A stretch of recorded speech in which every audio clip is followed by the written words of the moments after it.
No próximo capítulo da novela Vale Tudo, Raquel será surpreendida ao ser flagrada por Heleninha e Celina vendendo sanduíches na praia. A cena mexe profundamente com seu orgulho e expõe a dureza de sua realidade, ainda mais quando as duas a observam com um misto de pena e julgamento. Enquanto isso, Ana Clara desabafa com Leonardo, reclamando das imposições de Odete e deixando claro o quanto está cansada da arrogância da vilã. Já Afonso começa a dar sinais preocupantes. Primeiro Heleninha percebe manchas roxas em seu braço e logo depois Marieta o vê com o nariz sangrando. As pistas de que sua saúde não vai nada bem se acumulam, mas o executivo tenta disfarçar. Ao mesmo tempo, ele busca Raquel para uma conversa sincera, onde abre o coração sobre os dilemas que enfrenta envolvendo Maria de Fátima, Odete e Celina.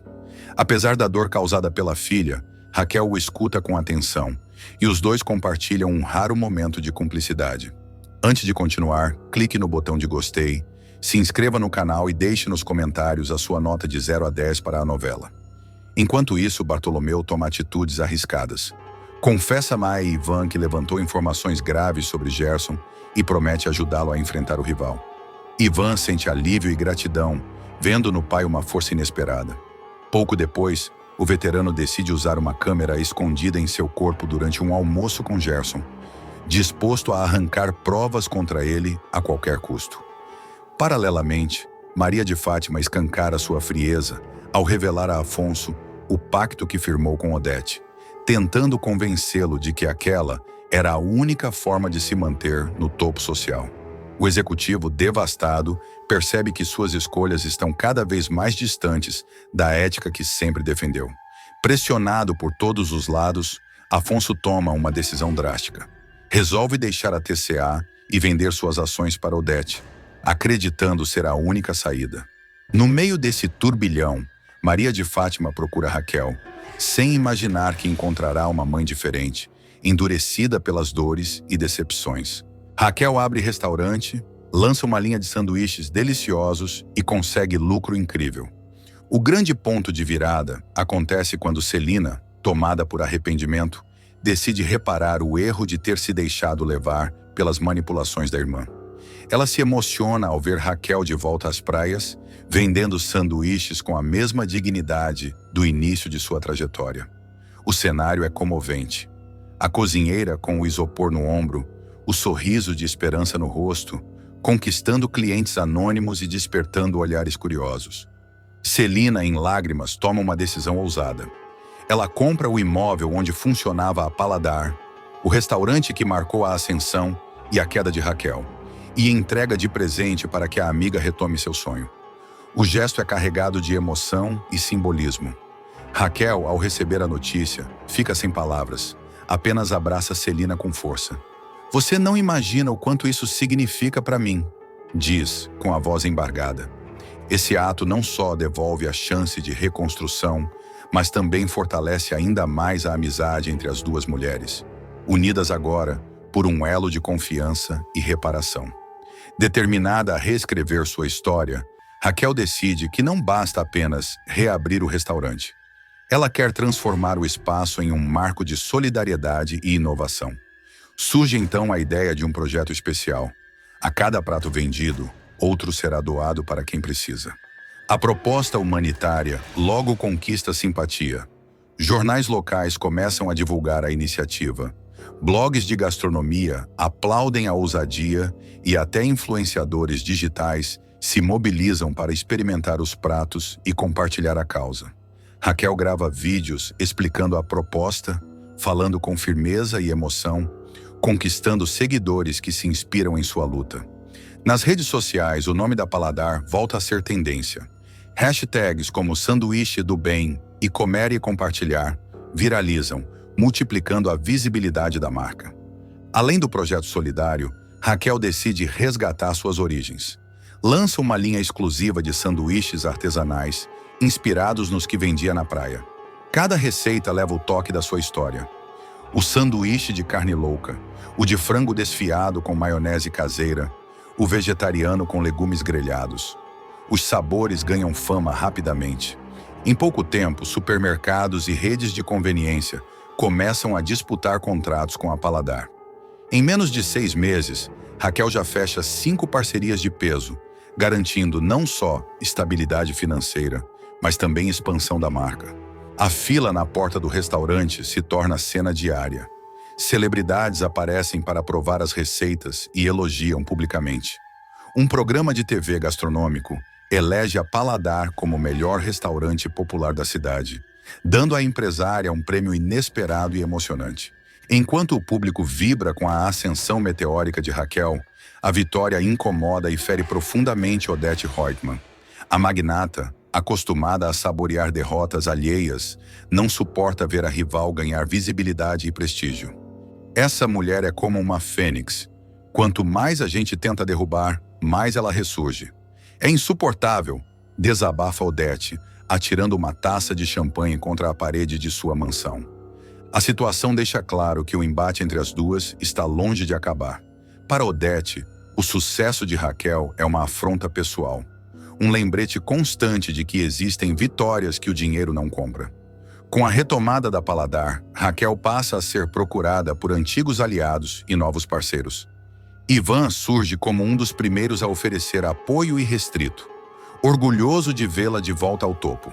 Já Afonso, sensibilizado, busca se reaproximar e oferecer ajuda financeira. Mas Raquel prefere caminhar com suas próprias pernas, provando que não precisa depender de favores para prosperar. Enquanto isso, Maria de Fátima observa tudo com inveja crescente.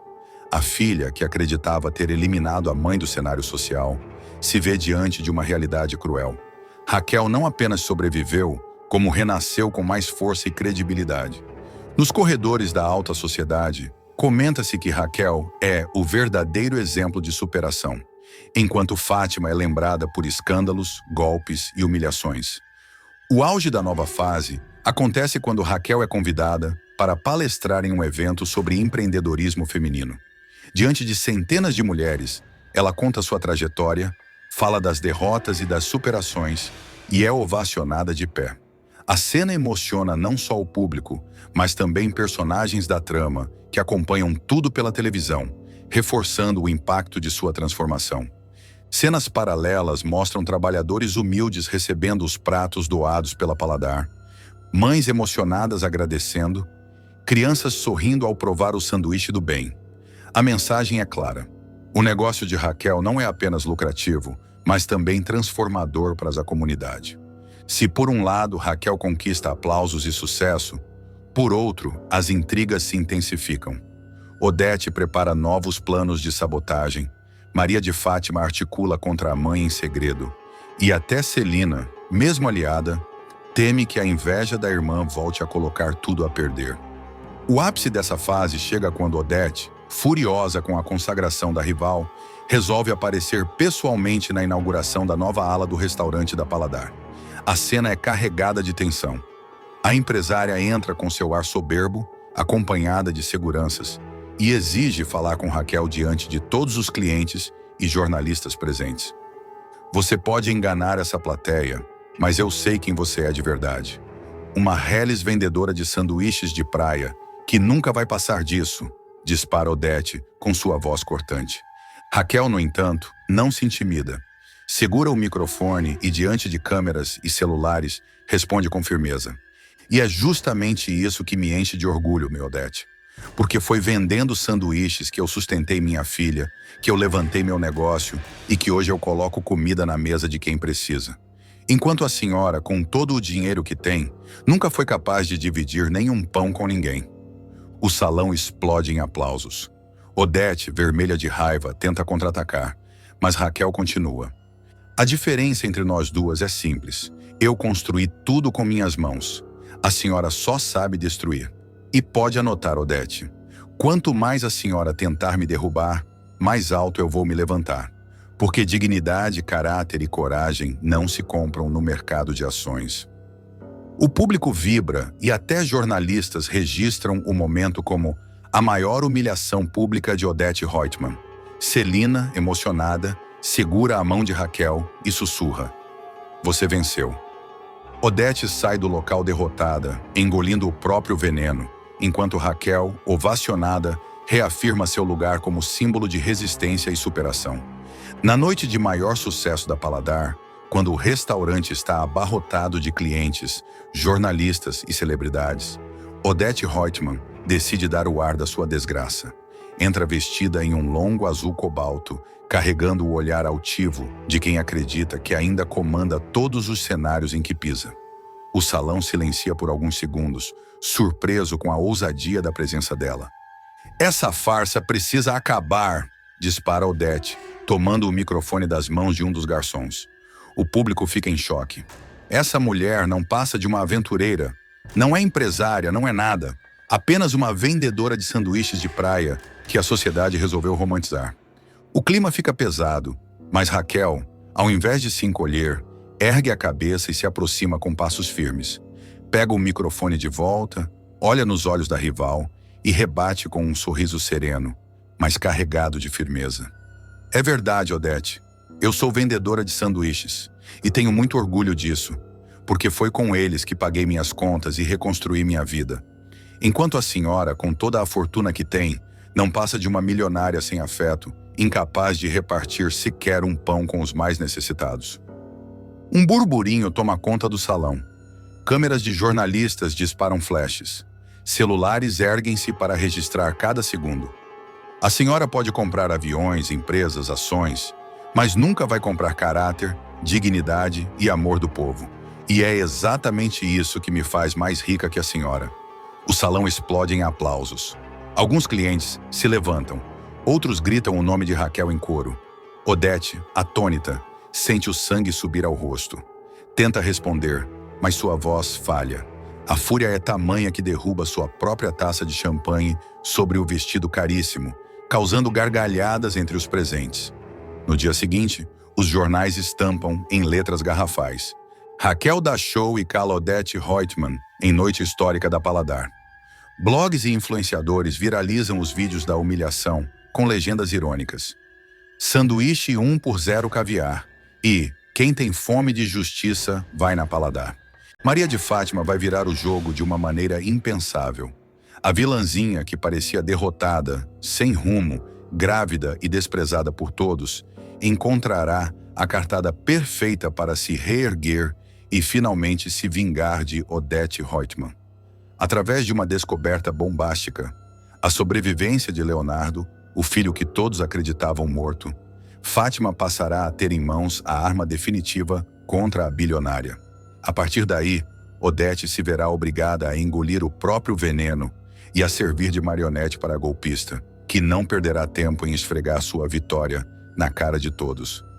A fase ruim de Maria de Fátima ainda dará muito o que falar. O público verá a jovem mimada, que sempre sonhou com luxo e status, afundar em desespero após ser expulsa por Afonso. Sem ter para onde ir, a influenciadora tentará se apoiar em César, mas será ignorada. Ao procurar Raquel, acreditando que a mãe abriria os braços para acolhê-la, terá um choque. Será recebida com desprezo e ouvirá que deve aprender a andar com as próprias pernas. A cena será de cortar o coração, mas também de uma ironia cruel, quando Fátima, com a barriga já despontando por causa da gravidez, implorar para que Raquel lhe dê um prato de comida. Raquel, fria, dirá apenas: "Eu te avisei, Maria de Fátima. Tudo o que você construiu foi em cima da desgraça dos outros. Agora chegou a sua vez de provar do mesmo veneno." Chorando, humilhada e sem saída, Fátima ainda terá a audácia de procurar Afonso para exigir pensão. O rapaz, porém, reagirá com sarcasmo: "Você acha mesmo que eu vou sustentar o filho de uma golpista como você? Eu te devia respeito quando acreditava no nosso casamento. Agora não te devo nada." A humilhação de Fátima não terá fim tão cedo. Sem dinheiro, sem casa e sem amigos, ela chegará a dormir em um quarto de pensão barata, compartilhado com desconhecidos. A cena mostrará a jovem tentando disfarçar a barriga com um casaco velho, para que ninguém perceba a gravidez. Em paralelo, Odette, triunfante, dará entrevistas e aparecerá nos jornais como a grande dama do mundo dos negócios, reforçando o contraste entre as duas. Todos verão Fátima caminhar pelas ruas com fome, observando vitrines de lojas caras que um dia frequentou. Em um momento de desespero, ela chegará a pedir fiado em uma lanchonete, mas será escorraçada. Para aumentar a tensão, a vilãzinha será flagrada por fotógrafos de fofoca, que estamparão sua imagem caída em blogs e jornais de celebridades. Mas o jogo mudará completamente quando o destino colocar nas mãos de Fátima a arma perfeita. Tudo começará quando ela, por acaso, notar Odete entrando em um táxi, às pressas, rumo a um sítio afastado. Intrigada, a golpista decidirá seguir o carro com outro táxi. Chegando ao local, observará de longe a poderosa bilionária visitar uma casa simples, em meio a árvores e estradas de terra. Fátima esperará Odete ir embora para então se aproximar. Fingindo ingenuidade, baterá à porta e pedirá para usar o banheiro. Quem abrirá a porta será Ana Clara, visivelmente nervosa. Mas o choque maior virá quando Fátima entrar e se deparar com Leonardo. A cena será carregada de tensão. O rapaz, com dificuldades de se comunicar, estará sentado em uma poltrona, sendo cuidado por Ana Clara. O olhar de Fátima se arregalará na hora, e sua mente fará a conexão imediata. Um flashback mostrará a conversa que ela teve com Eugênio anos atrás, quando viu um retrato na casa de Celina. Sem perder tempo, Fátima ligará para Odete no mesmo dia, já preparada para a chantagem. Ou a senhora faz tudo o que eu mandar, ou amanhã mesmo o mundo inteiro vai saber que Leonardo está vivo. Odete ficará atônita, sentindo o chão desaparecer sob seus pés. Pela primeira vez, a toda-poderosa da TCA se verá encurralada. Tentará desdenhar, mas Fátima não cederá. A partir daí, terá início uma relação completamente invertida. Odete, que sempre teve todos sob sua coleira, agora será obrigada a servir de empregada para a mesma garota que desprezava. Prova disso será vista em uma sequência icônica. Maria de Fátima, com um sorriso vitorioso, surgirá carregando dezenas de sacolas de compras, bolsas de grife, vestidos caros e joias. Tudo pago com o dinheiro arrancado de Odete. A influenciadora voltará a se exibir em redes sociais, mas sem revelar ao público o segredo que a sustenta. Enquanto isso, Odete, engolindo em seco, será obrigada a sustentar o jogo, sempre com medo de que Fátima solte a bomba sobre Leonardo. O público verá situações quase surreais. Fátima ordenando que Odete reserve restaurantes, compre passagens e banque viagens de luxo. A vilãzinha terá prazer em inverter papéis, chamando a bilionária de secretária de luxo. Em uma cena, ao entrar em uma joalheria, provocará: "Anda logo, Odete. Paga essa aqui para mim. Não quero perder tempo com caixa." Odete, com ódio estampado no olhar, entregará o cartão sem dizer uma palavra. Com o segredo de Leonardo nas mãos, Maria de Fátima passará a viver uma fase de puro deleite. A influenciadora, antes humilhada, agora desfilará por shoppings, restaurantes e hotéis de luxo como se nunca tivesse caído em desgraça. Suas redes sociais voltarão a bombar com postagens de viagens, jantares sofisticados e roupas de grife.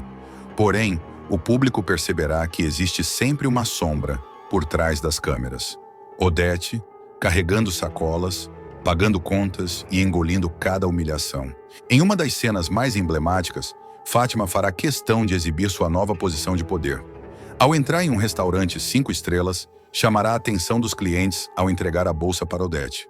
"Segura aqui para mim, Odete. Mas cuidado, essa bolsa custou o preço de um carro." O garçom, sem acreditar no que vê, se curvará à bilionária chamando-a de Senhora Reutemann. Fátima, com um sorriso debochado, retrucará: "Senhora Reutemann não, meu bem. Hoje ela é só a minha assistente pessoal." A cena causará murmúrios no salão, enquanto Odete tremerá de ódio, mas sem poder reagir. Não demorará para outros personagens perceberem que algo estranho está acontecendo. Celina será a primeira a desconfiar ao flagrar Odete saindo de uma joalheria com Fátima carregando sacolas. "O que está acontecendo aqui?" questionará, incrédula. Fátima, venenosa, responderá sem pestanejar: "Ah, Celina, a Odete descobriu o talento que eu tenho para escolher presentes. Agora não vive sem a minha consultoria." Celina ficará desconfiada, mas Odete, acuada, confirmará a mentira com um aceno. O orgulho de Odete será colocado à prova em cenas cada vez mais sufocantes. A bilionária, acostumada a manipular todos ao redor, agora se verá reduzida a motorista particular, carregadora de compras e até confidente da própria inimiga. Em determinado momento, Fátima exigirá que Odete limpe sua própria taça em uma festa particular, diante de convidados selecionados. O close na expressão da vilã mostrará o quanto aquilo é insuportável para ela. Mas Odete não ficará parada para sempre. A cada nova humilhação, sua mente trabalhará em silêncio, planejando o contra-ataque. Ela pensa que venceu, mas ainda não sabe com quem está lidando, dirá Odete em off, olhando para o próprio reflexo no espelho. Enquanto isso, Leonardo seguirá escondido no sítio, cuidado por Ana Clara, sem imaginar que se tornou a chave de uma guerra de poder. Em cenas tensas, Fátima voltará ao local para reforçar sua ameaça, acariciando o rosto do rapaz com frieza. Você nem imagina, mas é a minha mina de ouro. Ana Clara, desesperada, tentará intervir. Pelo amor de Deus, não o envolva nisso. Já envolvi, querida, e agora ninguém pode me deter, rebaterá Fátima. Ana Clara descobre que cometeu um crime se casando com Leonardo, e Odete pode mandá-la para a cadeia. A situação de Ana Clara vai se complicar de forma inesperada. A jovem, movida pela ambição e pela ilusão de garantir seu lugar dentro da fortuna da família Reutemann, acabará assinando sua própria sentença ao oficializar um casamento fraudulento com Leonardo. Mesmo em estado vegetativo, incapaz de falar, se mover ou expressar qualquer reação, Leonardo será usado por Ana em uma encenação que beira a perversidade. Para dar veracidade ao ato, a moça pegará a mão inerte do herdeiro, mergulhará o dedo dele na tinta da almofada e pressionará contra a certidão de casamento, registrando o que deveria ser a assinatura. O gesto, que para Ana Clara representará a vitória contra o tempo e contra a própria Odete, na verdade abrirá uma brecha perigosa. A vilã, astuta como sempre, não demorará a descobrir a farsa e usará a situação como arma para manter a jovem sob controle. Pouco tempo depois da cerimônia, Ana Clara assumirá um tom desafiador e começará a exigir melhorias. A primeira delas será a contratação de um enfermeiro dedicado exclusivamente a Leonardo, alegando que a rotina de cuidados é exaustiva demais para ela. Não é justo, dona Odete. Eu passo o dia inteiro aqui, cuidando do Leonardo sozinha. Preciso de ajuda. Contrate alguém, dirá a moça, tentando soar como esposa dedicada. Odete, no entanto, reagirá com seu já conhecido desprezo. De jeito nenhum. Você acha que vou botar mais uma pessoa nessa casa só para ser cúmplice das suas chantagens? Já basta você aqui, se aproveitando do meu filho nesse estado. A resposta deixará claro que a vilã não pretende facilitar a vida da nova esposa do filho, mas Ana Clara, destemida e cada vez mais obcecada pela fortuna, passará a pressioná-la, insinuando que agora tem direitos sobre o dinheiro dos Reutemann. Esse patrimônio não é só seu, dona Odete. Agora eu sou a esposa legítima do Leonardo. O que é dele é meu também. Quero explicações sobre cada centavo e quero acesso às contas da família. A fala de Ana Clara cairá como uma ofensa pessoal para Odete, que friamente se aproximará da jovem e a encarará nos olhos, como quem crava uma adaga. Você não passa de uma oportunista, Ana Clara, e vou te lembrar de algo que parece ter esquecido. O meu filho está morto para o mundo. Você se casou com um cadáver. Isso por si só já é um crime. E mais, você e a sua avó foram minhas cúmplices em tantos outros delitos, ao longo dos anos, que eu mesma poderia levar ambas para a cadeia agora, se quisesse. Ou acha que falsificar a assinatura de um inválido não é crime? Ana Clara, pela primeira vez, ficará sem palavras. A ameaça exposta de forma tão direta deixará a jovem trêmula, tentando esconder o medo por trás de um olhar rebelde. Não pode me acusar assim. Eu só queria garantir o futuro do Leonardo. Ele é meu marido. Tentará se defender, a voz falhando. Odete não se abalará. Ao contrário, aumentará o tom irônico. Seu marido? Não seja ridícula. Você fez de um inválido seu passaporte para o dinheiro da minha família. Acha mesmo que engana alguém? Você não é nenhuma santa, Ana Clara. E se continuar tentando me afrontar, não hesitarei em chamar a polícia. Veremos quanto tempo dura sua pose de esposa devotada atrás das grades. Após a ameaça, Odete se afastará lentamente, mas não sem antes lançar seu sorriso debochado, aquele que costuma destruir qualquer resquício de autoconfiança de seus inimigos. Ana Clara, sozinha, sentirá as pernas fraquejarem. Pela primeira vez entenderá o risco real que correu ao manipular o destino de Leonardo. A cena ganhará ainda mais tensão quando ela, num acesso de raiva, desabafar consigo mesma. Não pode ser. Eu não vou perder tudo agora. Eu lutei, eu esperei, eu mereço essa vida. A velha não vai me destruir. Mas as palavras ditas em voz baixa não apagarão o fato de que Odete já tem uma arma poderosa contra ela. Enquanto Ana Clara tenta encontrar formas de se manter firme, Odete passará a articular nos bastidores, analisando friamente como usar a fraude do casamento para manipular a jovem em seu favor. Para a empresária, cada passo da moça não passa de um espetáculo medíocre, mas útil. Manter Ana sob ameaça constante será a estratégia perfeita para controlá-la como marionete, extraindo dela informações e serviços quando conveniente. Apesar do medo, a jovem não desistirá de tentar arrancar algo da sogra. Dona Odete, não estou pedindo, estou exigindo. Quero que me mostre os documentos das empresas, os contratos, as aplicações. Se sou esposa, tenho direito a isso. A resposta virá como um golpe. Exigindo? Pois exija para a polícia, querida. Só cuidado, porque quem vai acabar presa é você. O casamento que inventou já é prova suficiente para te enquadrar por falsificação, fraude e até estelionato. Quer mesmo que eu exponha isso? O silêncio que se seguirá será cortante. Ana Clara, sentindo-se acuada, terá que recuar. Mas seu olhar demonstrará que, mesmo diante da ameaça, ela não pretende desistir da fortuna que tanto almeja. Mais tarde, sozinha em seu escritório, Odete comentará em voz alta, como quem saboreia a própria vitória. Pobre Ana Clara, acha mesmo que pode me enfrentar? Não percebe que está cavando a própria cova?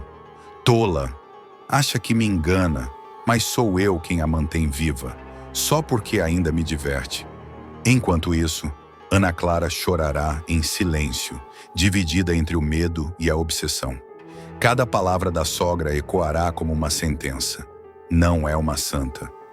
Ana Clara não conseguirá dormir em paz. O olhar frio de Odete e a ameaça de prisão a perseguirão como um pesadelo constante. Cada vez que pega a mão de Leonardo para cuidar dele, lembra do momento em que a usou para assinar a certidão de casamento. O gesto, antes visto como um triunfo, agora parece uma armadilha que pode arrastá-la direto para a cadeia. Em conversas com uma tia, a moça se mostrará mais nervosa, deixando escapar. E se a dona Odete me entregar para a polícia? Eu não sobrevivo atrás das grades, vovó. Ela disse que eu não sou nenhuma santa. E talvez tenha razão. A tia tentará acalmá-la, mas também ficará aflita, temendo que a farsa acabe vindo à tona. Odete, por sua vez, passará a tratar Ana Clara com uma mistura de desprezo e ironia. Em uma visita, disparará sem rodeios. Dormiu bem, minha nora? Ou ficou pensando na cadeia? Deve ser desconfortável imaginar a vida em uma cela, sem luxo, sem criados, sem herança. Ana Clara, sem forças para responder, apenas baixará a cabeça. Não se esqueça, Ana Clara. A imprensa adora uma história suja. Imagine a manchete. Jovem se casa com inválido para roubar herança. Não seria um deleite para os jornais? Dirá a vilã, saboreando a crueldade. Humilhada, acuada e dominada pelo medo, Ana Clara encontrará forças apenas na sua ambição. Trancada em seu quarto diante do espelho, prometerá a si mesma: ela não vai me destruir. A Odete pode pensar que já venceu, mas eu vou dar a volta por cima. Eu vou arrancar cada centavo dessa família, custe o que custar. Os olhos marejados darão lugar a um brilho de raiva. Mesmo encurralada, Ana Clara mostrará que ainda não está disposta a abandonar sua guerra particular contra Odete. O império de Odete Reutemann começará a tremer por dentro. A bilionária, acostumada a manipular aliados e inimigos com a ponta dos dedos, será surpreendida por uma traição que vinha sendo engendrada nas sombras. Marco Aurélio, cansado de ser tratado como um empregado descartável, decidirá que chegou a hora de virar o jogo e, para sua vingança, contará com um aliado improvável. Mário Sérgio, o jornalista que carrega no peito a mágoa de ter sido humilhado e escorraçado pela própria Odete. Tudo começará com Afonso, o filho da megera, já desgostoso dos negócios da TCA e cada vez mais afastado da influência da mãe, fará questão de entregar um relatório completo antes de deixar a empresa. Ele não queria sair sem antes abrir uma ferida. Você não imagina o que vai encontrar, mamãe, dirá Afonso, deixando sobre a mesa de mármore da cobertura um dossiê encadernado, grosso, com páginas cheias de números. Odete, com aquele olhar frio de águia, abrirá o relatório sem pressa, degustando cada dado como quem fareja sangue. Você achou alguma incongruência nas contas? Perguntará com ironia. Não. Achei um ralo, um pequeno furo que vem drenando a empresa há 14 anos. Só desse esquema, o rombo chega a 54 milhões. Se for corrigido pela inflação, passa disso. É dinheiro que desapareceu bem debaixo do seu nariz. Cravará o rapaz com o tom gelado de quem já não teme mais nada. A bilionária arregalará os olhos. Não pelo dinheiro, afinal ela lidava com cifras ainda maiores, mas pela audácia de alguém ter desviado tanto sem que ela percebesse. Sua mente, rápida como uma calculadora, não demorará a montar o quebra-cabeça. Marco Aurélio. Na mesma noite, Odete convocará o ex-genro para uma reunião a portas fechadas. O encontro será digno de um duelo. Marco Aurélio chegará exibido, com um terno impecável e um sorriso de deboche. Mas assim que pisar na sala, sentirá o ar pesado, como se fosse entrar numa arena de gladiadores. Você tem algo a me dizer, Marco?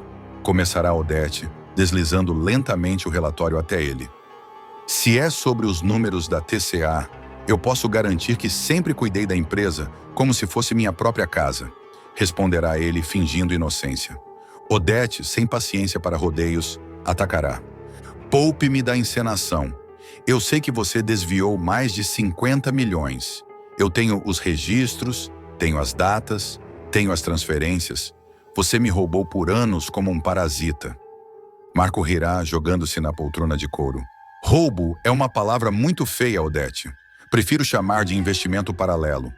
Nada que comprometesse a TCA. Afinal, a empresa continuou crescendo. Não continuou? Você vai me devolver cada centavo. Corrigido, juros, variação cambial, o que for mais vantajoso para mim. Vai pagar até o último tostão, ou eu te esmago com as minhas próprias mãos, sentenciará a megera com um olhar que faria qualquer outro tremer.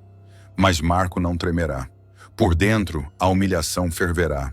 Ele deixará a reunião decidido a não apenas sobreviver, mas destruir a mulher que ousou tratá-lo como um ladrão barato. É nesse ponto que Mário Sérgio entrará em cena. O jornalista, outrora protegido de Odete, havia sido jogado às traças pela megera. Desde então, sonhava com a vingança. Quando Marco Aurélio o procura em um bar discreto, o clima de conspiração nasce naturalmente. Ela me chamou de ladrão, Mário. Disse que vai me arrancar até o último centavo, mas eu não vou pagar nada. Ao contrário, vou fazer essa mulher cair de joelhos. Revelará Marco, acendendo um charuto com as mãos firmes. Mário Sérgio sorrirá com o canto da boca, erguendo o copo de uísque. Você não imagina o prazer que é ouvir isso. Ela me humilhou, me descartou, me tratou como se eu fosse lixo. Eu conheço os podres de Odete Roitman. Se você tem provas contra ela, eu tenho as palavras certas para transformar isso em escândalo. Provas? Eu tenho muito mais que isso. Tenho relatórios, contratos, testemunhas. Se Odete acha que manda em tudo, vamos mostrar ao mundo que o trono dela é feito de lama, concluirá Marco. Marco e Mário Sérgio começarão a traçar um plano maquiavélico. O jornalista usará seus contatos na imprensa para plantar notas suspeitas sobre a TCA. As colunas sociais começarão a insinuar que a empresa está envolvida em contratos duvidosos, superfaturamentos e até lavagem de dinheiro em operações internacionais. Enquanto isso, Marco alimentará o aliado com documentos selecionados. Nada que entregasse toda a verdade de imediato. mas o suficiente para abalar a imagem de Odete. Ela acha que controla os jornais, mas basta uma fagulha para incendiar o mercado. E quando a confiança dos investidores desmoronar, nem o império dela vai se sustentar, dirá Mário, esfregando as mãos. Do outro lado, Odete começará a sentir a pressão.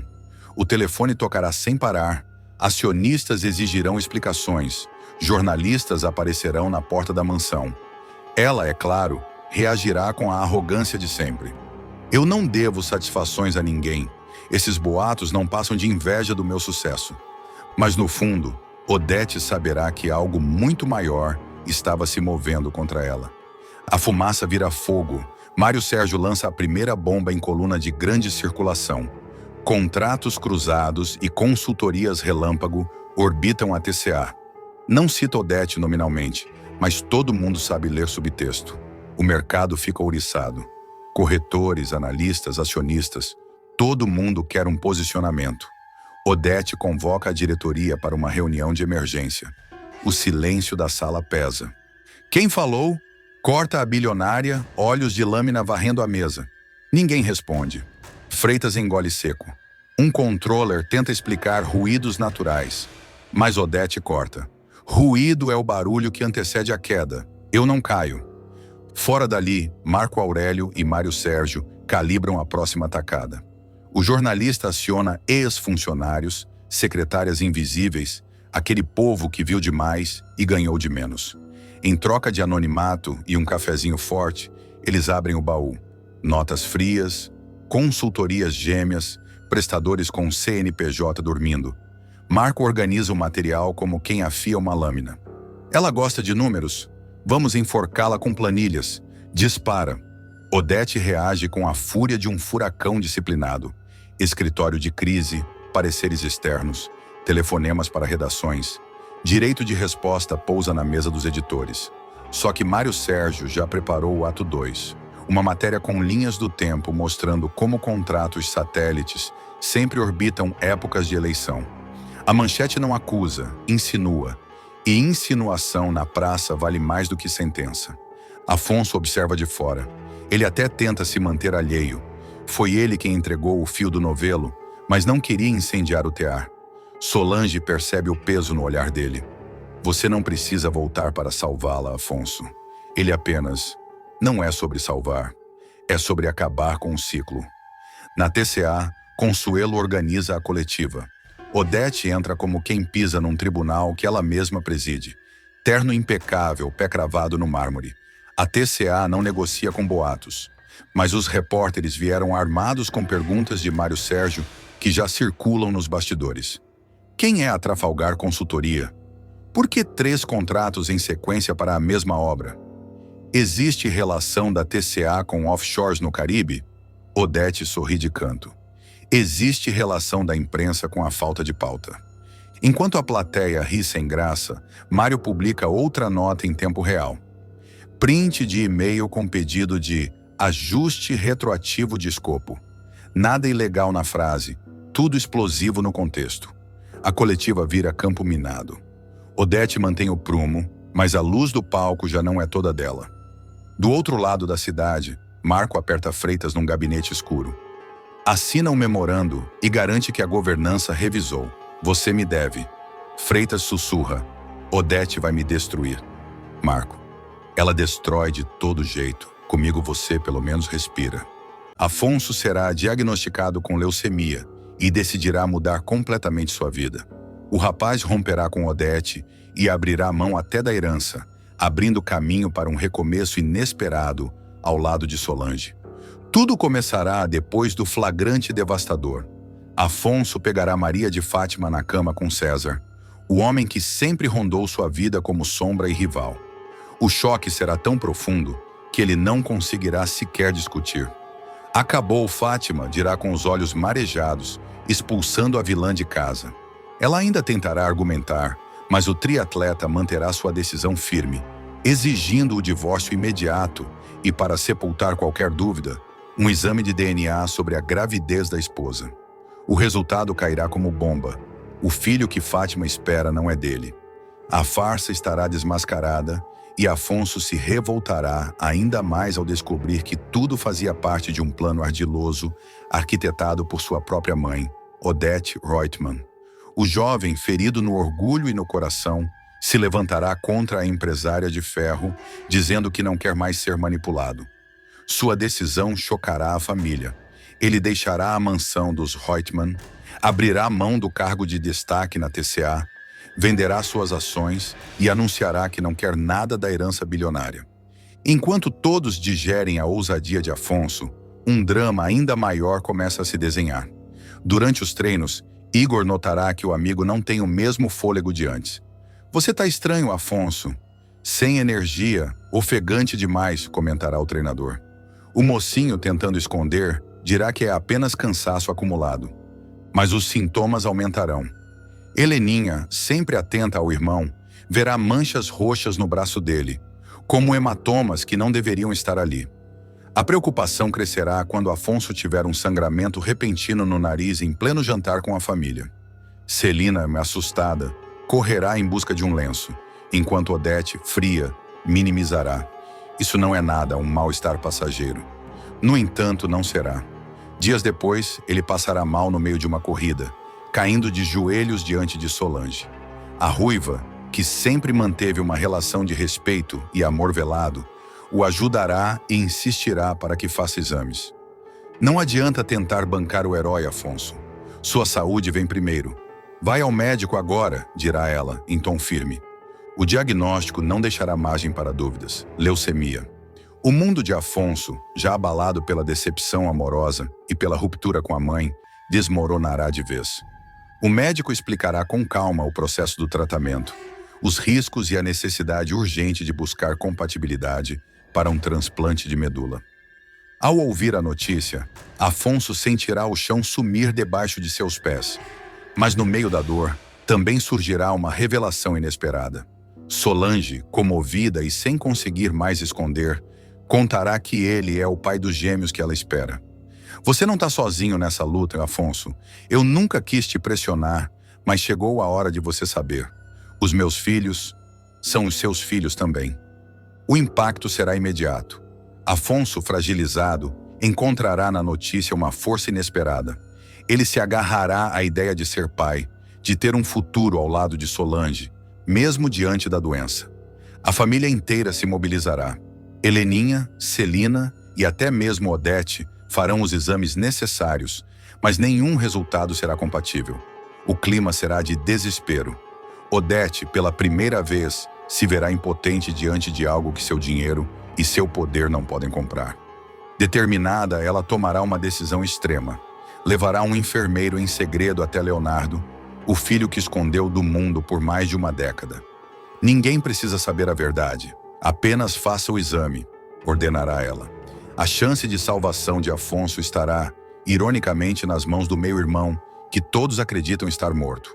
Enquanto isso, Afonso começará o tratamento, enfrentando sessões dolorosas de quimioterapia. As cenas mostrarão sua fragilidade e sua coragem. Solange ficará ao seu lado em cada instante, segurando sua mão e mostrando que ainda existe amor entre eles. Ciente da gravidade da situação, Afonso decidirá colocar tudo em ordem. Em uma conversa íntima com Solange, pedirá que ela o ajude a raspar o cabelo antes que a quimioterapia faça efeito. Será um dos momentos mais emocionantes. "Eu não sou supersticioso, Solange. Não acho que fazer testamento seja atrair a morte. Mas quero que tudo esteja organizado. Confio em você mais do que em qualquer pessoa. Aceita ser minha procuradora?" perguntará. Ele explicará que já separou documentos importantes e que está redigindo um testamento. Também revelará o desejo de gravar um vídeo para os filhos, para que um dia, quando crescerem, saibam quem ele foi de verdade. "Quero que eles tenham orgulho do pai, mesmo que eu não esteja aqui para contar." Solange, emocionada, aceitará. As lágrimas rolarão, mas junto delas nascerá um elo indestrutível. O amor, sufocado por anos, renascerá em meio ao sofrimento. Enquanto Afonso luta pela vida, Fátima, despejada e humilhada, tentará se reerguer ao lado de César, mas será rejeitada pelo que a usará apenas enquanto for conveniente. Odete, por sua vez, Dividirá-se entre a frieza de sempre e a angústia de talvez perder o filho favorito. Heleninha, sóbria e fortalecida por sua nova fase, será uma das maiores apoiadoras de Afonso, provando que a família, apesar das falhas, pode se unir nos piores momentos. O clima será de tensão crescente, pois o destino do mocinho dependerá de uma revelação que Odete jamais quis trazer à tona: a existência de Leonardo. A cada capítulo, a doença avançará, os personagens se confrontarão e a esperança surgirá onde menos se espera. Todos verá Afonso enfrentar as consequências duras da quimioterapia. Náuseas, tonturas, fraqueza extrema e a queda dos cabelos transformarão o atleta em alguém quase irreconhecível. O mocinho, acostumado a viver do corpo forte e do vigor físico, se olhará no espelho e mal acreditará na imagem refletida. Mas não estará sozinho. Solange, firme, segurará seu rosto entre as mãos e sussurrará: "Você continua sendo o mesmo homem por quem me apaixonei. E agora, mais do que nunca, é o pai dos meus filhos." A cena emocionará a todos e marcará o renascimento do casal. Heleninha também terá papel fundamental. Em uma de suas visitas, levará desenhos feitos mostrando que a vida continua. "Você não pode desistir, Afonso. Nós precisamos de você", dirá, emocionada. Enquanto o tratamento avança, Odete Reutemann se verá encurralada. A cada exame sem compatibilidade, a pressão aumentará, até que não terá mais escolha. Pedirá que um enfermeiro colete o sangue de Leonardo, o filho que ela mantém escondido há anos. Mas o segredo começa a escapar por entre os dedos da megera. O enfermeiro, desconfiado, comentará com um colega que não entende por que a bilionária faz questão de esconder aquele rapaz. Uma informação solta poderá se transformar em bomba pronta para explodir. E a verdade sobre Leonardo correrá risco de vir à tona mais rápido do que Odete gostaria. Enquanto isso, Maria de Fátima viverá a humilhação de sua vida. Sem o dinheiro de Afonso, rejeitada por César e isolada até pela própria mãe, a vilã vagará como sombra daquilo que já foi. Mas sua sede de vingança se acenderá. Em conversas com Mário Sérgio, a jovem deixará claro que não vai aceitar ser esquecida. Se Afonso pensa que vai viver de historinha de amor com Solange, tá enganado. Ele vai pagar caro. Todos eles vão, prometerá. Sua nova obsessão será destruir o romance do mocinho com a ruiva e impedir que ele reconstrua a vida. Em cenas de grande impacto, Afonso pedirá que Solange o ajude a gravar um vídeo para os gêmeos. Sentado em uma cadeira, com o semblante cansado, ele olhará para a câmera e dirá: "Se vocês estão vendo isso, é porque talvez eu não tenha conseguido estar presente. Mas saibam que lutei até o fim para ficar ao lado de vocês. E que o amor que sinto é maior que qualquer doença." Solange chorará em silêncio, guardando aquela gravação como tesouro. A relação dos dois se fortalecerá, mas também será marcada pelo medo da perda.